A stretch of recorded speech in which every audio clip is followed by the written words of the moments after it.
Good morning, everyone. My name is Andrew Hall. You may call me Dr. Kennard. This is the Disappointed Cat Morning Show. And what are we doing? We're covering the news from a liberal, progressive, humanistic angle, which just means that we're focusing on science and facts.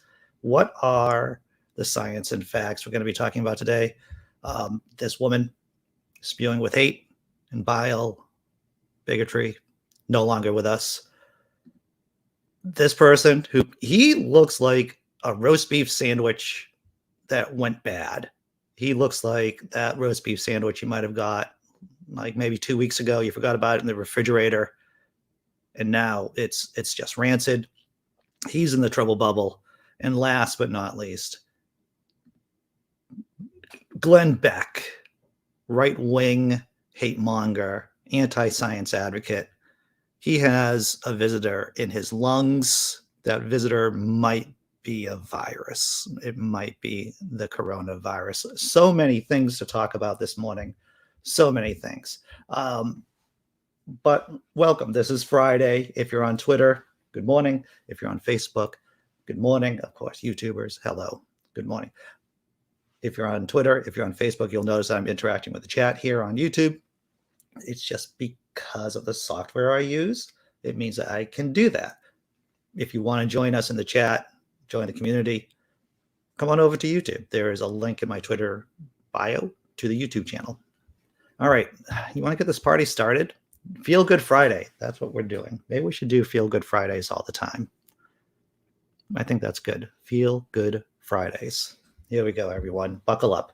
Prominent QAnon anti-vaxxer who called for Anthony Fauci's, yikes, wow, dies of COVID-19. Hardcore. BigZebra.com actually sent me this story over Twitter. And thank you, Big Zebra. I don't know if you're in the chat or not. Got to focus on the story, though. Here we go. QAnon supporter Cirsten Weldon was among the far-right anti-vaxxers and coronavirus truthers who railed against COVID-19 vaccines in 2021.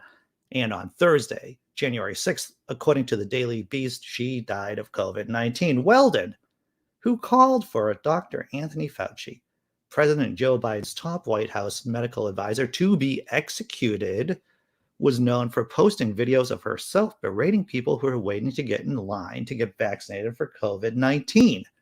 Weldon falsely claimed that COVID-19 vaccines were dangerous, and she said that Dr. Fauci needs to be hugged really hard. I hope you can read that. It doesn't say that.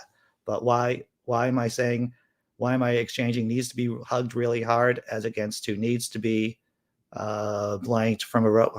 Okay, I'll say it. Hung from a rope. That's what she said. Is because, of course, I've gotten into the trouble bubble here on YouTube for reporting the news on anti-vaxxers. I've gotten a warning of a strike. And so I'm trying to be a little bit more careful when I'm actually reporting news. The Daily Beast's Will Sommer reports Cirsten Weldon had amassed tens of thousands of followers across right-wing social media networks by promoting the pro-Trump QAnon conspiracy under the screen name Kirsten W. She was prominent enough to become a sort of QAnon interpreter for comedian conspiracy theorist Roseanne Barr and started recording videos about QAnon with her. You know, if you know anything about Roseanne Barr, I'm going to digress for a minute. I listened to her episode. She had a conversation with Mark Maron years ago. And Roseanne Barr has a head injury. She had a head injury from a very early age. I believe she was in high school. I believe it was a car accident. And that explains a lot of Roseanne Barr's behavior, odd behavior. Weldon became ill in December, describing her symptoms in her videos and saying that she had bacterial pneumonia. But she continued to oppose COVID-19 vaccines. In a December 27th, 2021 video posted on Facebook, Weldon told viewers, "I didn't think I was going to make it. I'm sorry. I'm exhausted. I'm very, very weak. I have no strength. I haven't eaten for 4 days," Weldon described, having fever, chills, and sweats. Why do we, and now she's not here with us. Now she's dead. She's dead from COVID-19. It's important to promote these stories so that people who are vaccine hesitant can see what happens when you don't get the vaccine, when you don't get boosted, right? Because once again, this is a pandemic right now of the unvaccinated. Sure, you can get breakthrough infections. My girlfriend had a breakthrough infection of COVID-19. She was feeling ill for a day, never had to go into the hospital for treatment, never had to get oxygen. But the people who aren't vaccinated, they are the ones who are really clogging up the system and making it worse for everyone. Gonna check out the chat, see how everyone's doing this morning on Feel Good Friday. You know, there was a lot of nasty in that lady, Scott Duke. I don't think Cirsten Weldon got enough hugs when she was growing up. And you have to wonder exactly what kind of household a lot of these anti-vaxxers grew up in. I'm going to guess anti-science kind of homes, people that didn't really care much about the maths or the sciences.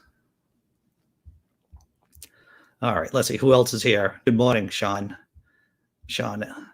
Another one is gone. Another one is gone. Yep, another one bites the dust. This is true. It is. It is ridiculously sad. It is absurdly sad. John Christian, you're totally spot on with that.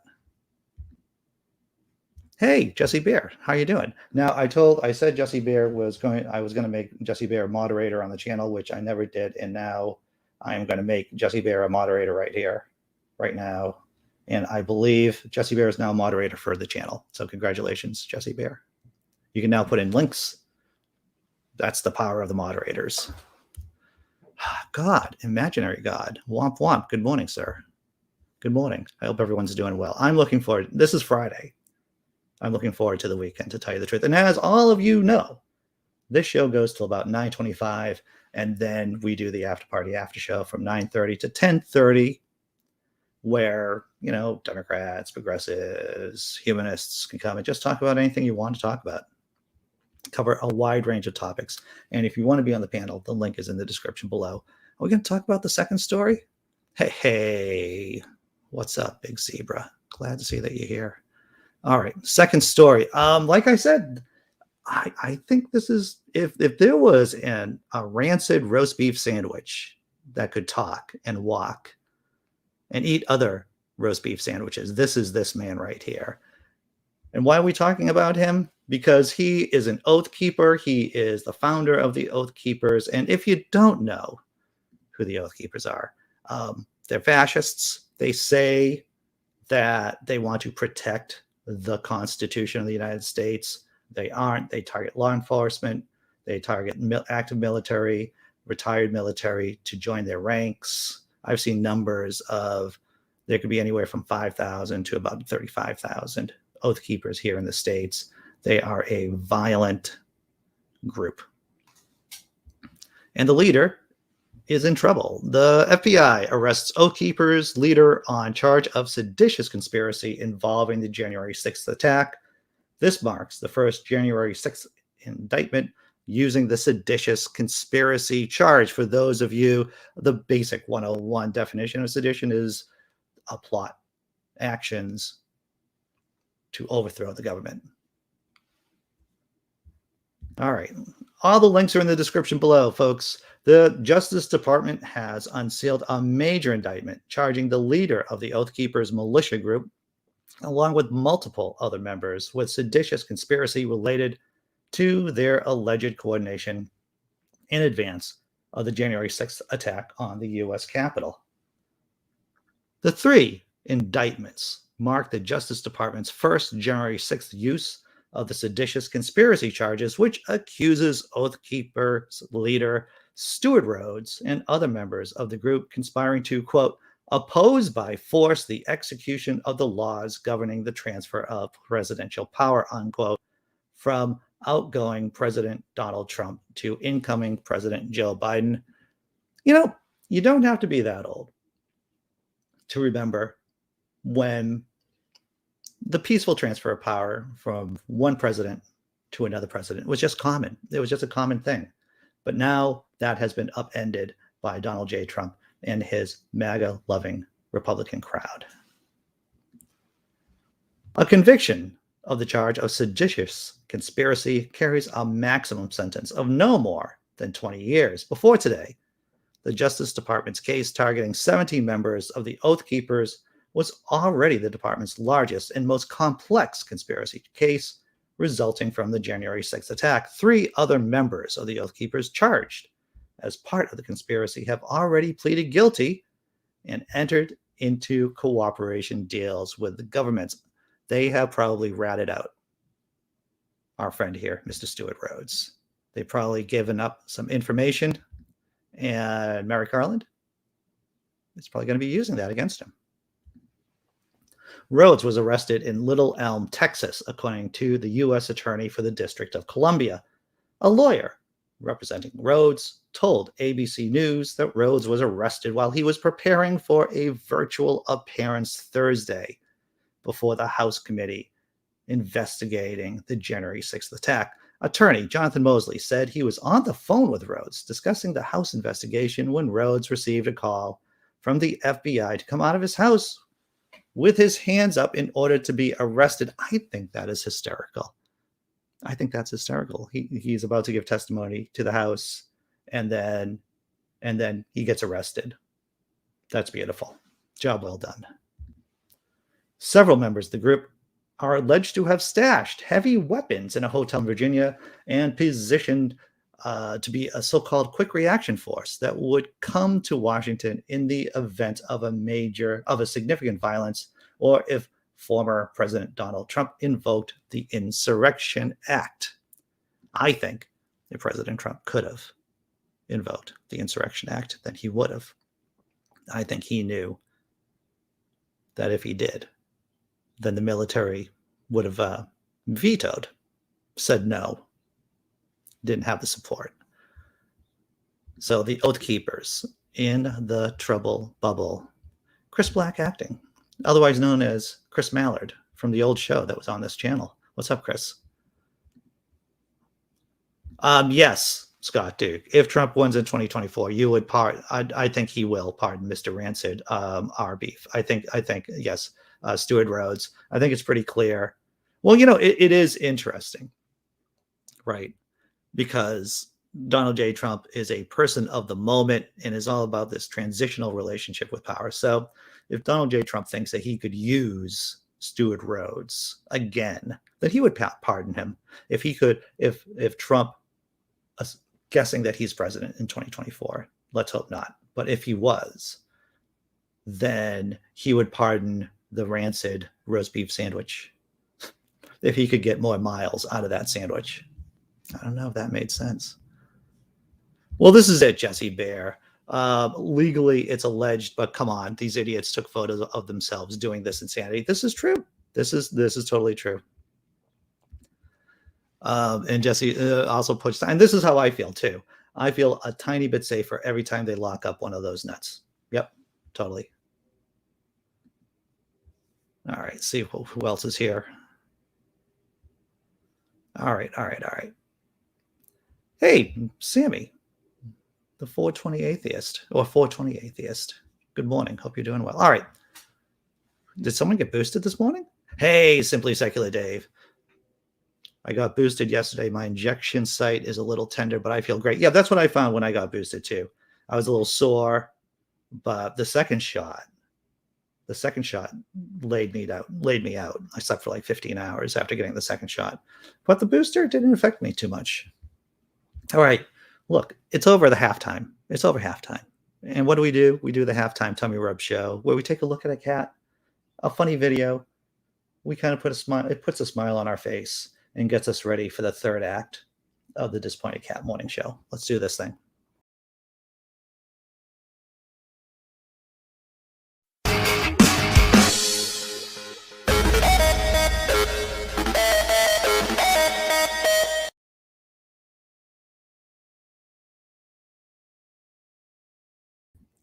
I do have some news about my own orange cat, Biscuit.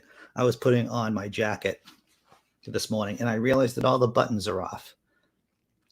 I think that what happened is that I put my jacket in a place where Biscuit could get to it. And so now I have a jacket yes, this isn't my main jacket that I wear outside, like a suit. But yes, my buttons are now gone thanks to my orange cat biscuit. They're somewhere in this room, probably on the floor. All right, we'll chat one more time before we go back to the story about Glenn Beck getting an unwanted visitor, getting COVID for the second time. The second time. Good morning, Kendra. Glad to see that you're here. What's up, Dee?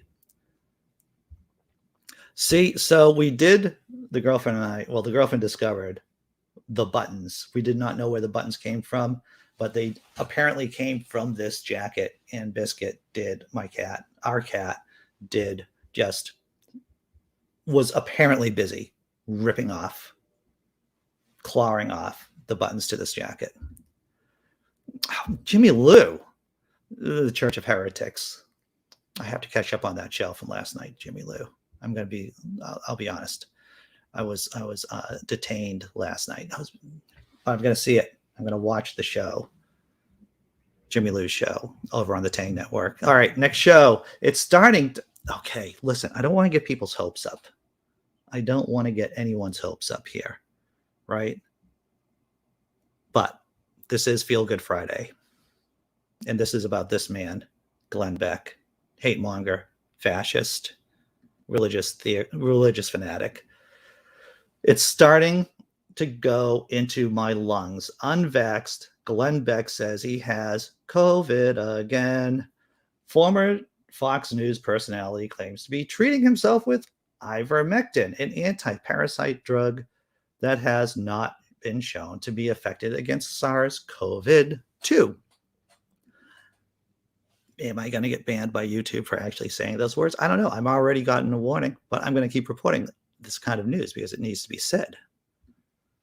Right-wing talk radio personality Glenn. It's funny that they write that he's a right-wing talk radio personality, Glenn Beck. Sure, he's also a open sewer, an open, horrible, smelly sewer. That's what Glenn Beck is. On Wednesday, said he has contracted COVID-19 for a second time and complained about the disease's effect on his lungs. It's starting to go into my lungs today, and it's a little disturbing. I'm on all the medications and treatments and everything else, so it's all good, Mr. Beck said on an appearance on Mark Levin's daily radio show. Mr. Levin, a vociferous booster of any and all things Trump, whose voice has been compared with Master Shake on the Cartoon Network program Aqua Teen Hunger Force, asked Mr. Beck if he was using a monoclonal antibody treatment. Now, monoclonal antibody treatments, that's real science. That's real science. It's my girlfriend, when she contracted, or the girlfriend, when she contracted COVID-19, she got a monoclonal antibody treatment. That's science. Now, what's remarkable, and please, someone help me with this, is that while anti-vaxxers won't get the vaccine, a good proportion of them will go to the hospital when they're sick. And that's where the science is. The medical science lives at the hospital. And yet the anti-vaxxers don't believe in medical science because they won't get vaccinated. Monoclonal antibodies have been shown to have some effectiveness against some variants of SARS-CoV-2, but have been less successful against the Omicron variant that is currently racing through the U.S. population. Mr. Beck said the antibody treatment doesn't seem to be working. That's a pity. In his case, but he added that he is taking, wait for it, ivermectin, an anti-parasite drug popular in right-wing anti-vaccine circles that has no proven effect against COVID-19. Oh, Mr. Beck, poor choices. But when you make a lifetime of poor choices, is it anyone surprised that that crazy train just keeps on rolling all night long? All right, I'm going to check out the comments and see how everyone's doing. I like sciencey stuff too, Dr. Mordecai. I like sciencey stuff too. Why? Because sciencey stuff helps keep me alive. Sciencey stuff gives me my phone. Sciencey stuff allows us to do this stuff here on whatever we're doing on the internet. I like sciencey stuff.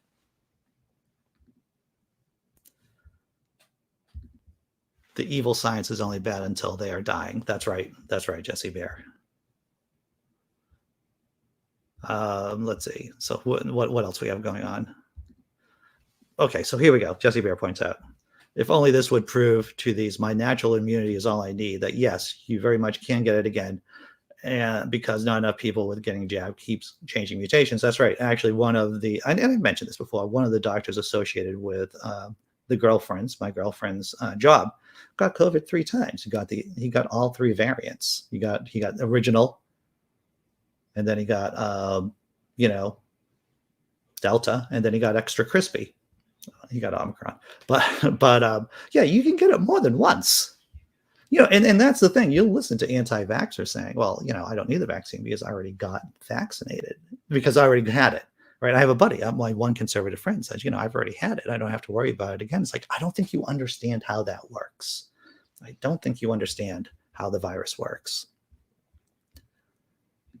Right. So the treatments are good, but the vaccine is not.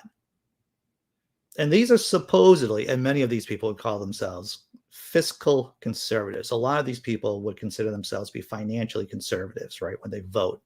But yet the price of the vaccine is this much, and the price of going to the hospital and getting the treatments and getting oxygen is like that much. Oh man. So frustrating. Everyone's so frustrating. But remember, it's still Feel Good Friday. It's still Feel Good Friday. And who knows?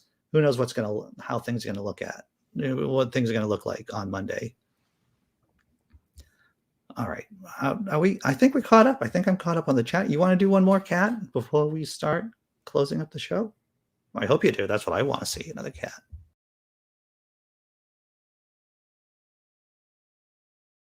Hey, Greg. What? Get your fat ass over here. No, Charlie, don't.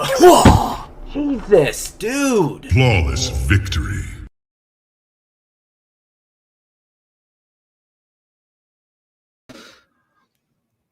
I'm going to show that again because I've seen it like maybe 10 times already, but it's hilarious. Hey, Greg. What? Get your fat ass over here. No, Charlie, don't. Jesus, dude. Flawless victory.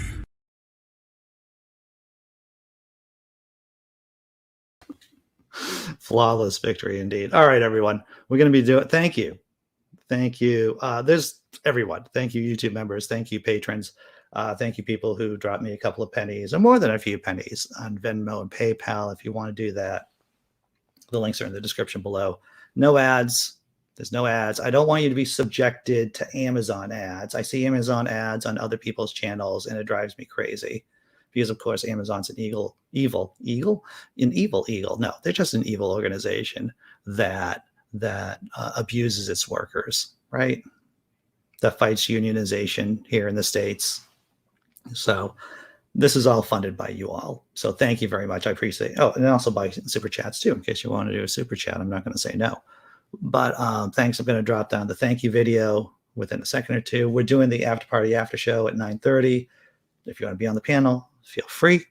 We just talk about whatever comes up, basically. So it's fantastic. It's great. I'm going to check out the chat one more time before switching off. That is really funny, right, Cryptameria? I mean, that video, the body slammed by one cat on the other cat, hilarious. All right, the thank you video, and then I'll see you at 9:30, everyone.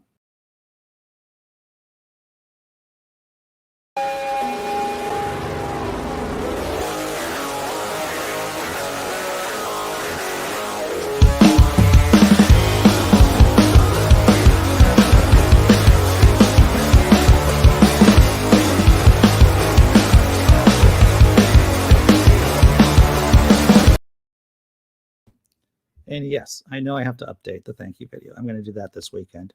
Because, I mean, a lot of people don't realize this, but between the blogging and this show, I put in like hours of work. And, I do it because I love it. I've never gotten a fair amount of money. And I don't look for a fair amount of money. I do this work because I love it. And so, yeah, I'm going to update the thank you video this weekend. So that's what I can tell you. That's my promise, my pledge. All right, 9:30. I'll see you all at 9:30. Take care, everyone.